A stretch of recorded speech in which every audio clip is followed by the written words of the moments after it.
খোয়াইতে আক্রান্ত রাজ্যের একটি প্রভাতী সংবাদপত্রের সাংবাদিককে নিয়ে দায়িত্বপ্রাপ্ত এসপি এবং এডিশনাল এসপির সঙ্গে দেখা করলেন রাজ্যের সাংবাদিকরা। গত সোমবার রাতে খোয়াইয়ের 22 নম্বর ওয়ার্ডের বিসিসি পাড়ায় এক সামাজিক অনুষ্ঠানে যোগ দিতে গেলে শাসক দলের আশ্রিত দুষ্কৃতী জয়ন্ত গোপ প্রভাতী সংবাদপত্রের সাংবাদিক আশিস চক্রবর্তীকে উদ্দেশ্য প্রণোদিতভাবে মারধর করে, এমনকি তাকে ইট দিয়ে প্রাণে মারারও চেষ্টা করে শাসক দলের আশ্রিত ওই ড্রাগ কারবারি। বৃহস্পতিবার আগরতলা থেকে সাংবাদিক প্রণব সরকারের নেতৃত্বে এক প্রতিনিধি দল খোয়াই গিয়ে এডিশনাল এসপির সঙ্গে ডেপুটেশনে মিলিত হয় এবং ওই দুর্বৃত্তকে গ্রেপ্তারের দাবি জানানো হয়। 2-3 দিনের মধ্যে তাকে গ্রেপ্তার করা না হলে বৃহত্তর আন্দোলনের হুমকি দেন প্রণব সরকার। ঘটনাস্থলে দুজন পুলিশ অফিসার ছিল, কি নাম তারা? একজন অজিত দেব বর্মা আর একজন হলো রঞ্জিত সরকার।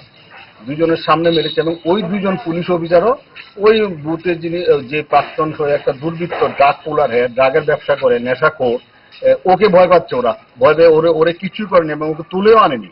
ওসি বলেছিল ওদেরকে অ্যারেস্ট করে আনার জন্য, একটা ড্রাগ পুলারকে যে ড্রাগের ব্যবসা করে। আমার কাছে মনে হয় যারা অ্যাকশন করেনি, পুলিশ দুজন অফিসার ছিল, ওরা হয়তো ড্রাগের শেয়ার পেতে পারে ওদের কাছ থেকে, ড্রাগেরও তো ভাগবাটোয়ারা পায়। এবং কেন ওকে এখন পর্যন্ত অ্যারেস্ট করা হয়নি? ও স্পেসিফিক সুনির্দিষ্টভাবে অভিযোগ দায়ের করেছে।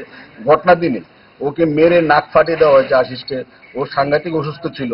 তো এরপরেও পুলিশ ব্যবস্থা নেই। আজকে আমরা এডিশনাল এসপির সাথে দেখা করেছি। আনফর্চুনেট এডিশনাল এসপি জানেই না কার উপর অ্যাটাক হয়েছে। এটা আমি জানেই না যে মানে আশিসের উপর, আশিস এত সিনিয়র সাংবাদিক, ওর উপর অ্যাটাক হয়েছে। মানে এই হলো পুলিশের এখানকার পুলিশের অবস্থা। তাহলে কিন্তু আমরা বৃহত্তর আন্দোলন আমরা করব। আমরা খোয়াই এসেই আমরা এখানে অবরোধ করব, আমরা এখানে বসবো, রাজ্য সাংবাদিকটা এখানে আমরা ধর্ণা করব।